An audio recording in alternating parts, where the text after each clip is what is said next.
নমস্কার বন্ধুরা, সোমা কিচেন বাংলায় সবাইকে জানাই শুভ রথযাত্রার আগাম শুভেচ্ছা।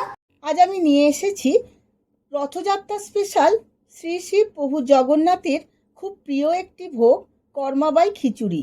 পুরীর মন্দিরে 56 ভোগের প্রথম ভোগ এই কর্মাবাই খিচুড়ি।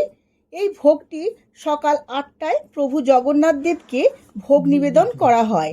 কথিত আছে প্রভু জগন্নাথ দেবের পরম ভক্ত কর্মাবাই পরম যত্নে রান্না করে সন্তান স্নেহে প্রভু জগন্নাথকে নিবেদন করতেন এই ভোগ।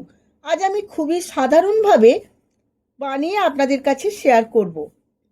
সম্পূর্ণ ভিডিওটি দেখার জন্য অনুরোধ রইল। চলুন দেখে নেওয়া যাক রেসিপিটি। এখন একটা পাত্রের মধ্যে নিয়ে নেব 1 বাটি গোবিন্দভোগ চাল আর নেব হাফ বাটি সোনামুগের ডাল। ডাল আর চাল খুব ভালো করে জল পাল্টে পাল্টে ধুয়ে নেব।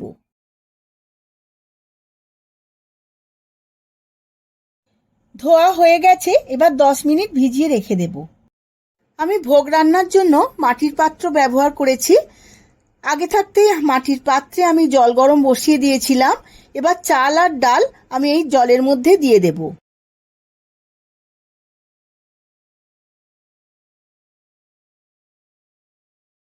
এবার আমি একটা খুন্তিতে করে খুব ভালোভাবে নেড়ে নেব, না হলে নিচে বসে যাবে। এবার চাপা দিয়ে 15 মিনিট সেদ্ধ করে নেব। চাল আর ডাল আমি 15 মিনিটের মতো সেদ্ধ করে নিয়েছি। 60% সেদ্ধ হয়ে গেছে। এবার আবারও একবার খুব ভালো করে নেড়ে নিয়েছি। এবার এর মধ্যে দিয়ে দেব 1 চামচ হলুদ গুঁড়ো আর দেব স্বাদ মতো সিন্ধুক নুন। এবার খুব ভালো করে মিশিয়ে নেব। আবারও আমি চাপা দিয়ে 15 মিনিট সেদ্ধ হতে দেব।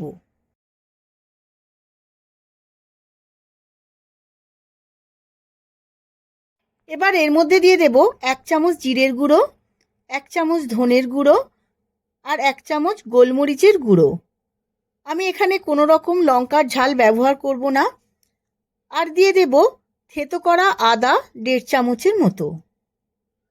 সমস্ত কিছু খুব ভালো করে একবার মিশিয়ে নেব।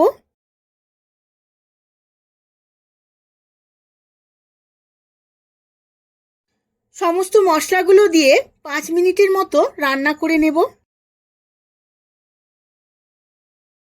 5 মিনিটের মতো রান্না করে নেওয়ার পর দিয়ে দেব 2টো তেজপাতা আর 1 চামচ গুড়।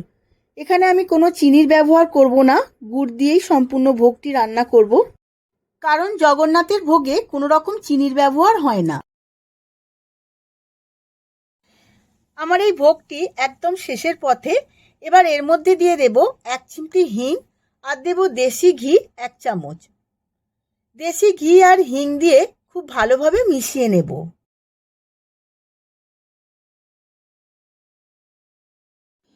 আমার রেডি হয়ে গেছে কর্মাবাই খিচুড়ি। এবার আমি গ্যাসের ফ্লেমটা অফ করে দিয়ে সার্ভ করে নেব।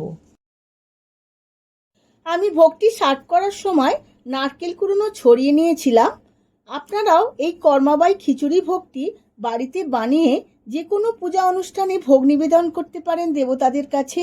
ভিডিওটা যদি ভালো লেগে থাকে ভিডিওটিতে প্রচুর লাইক শেয়ার কমেন্ট করবেন।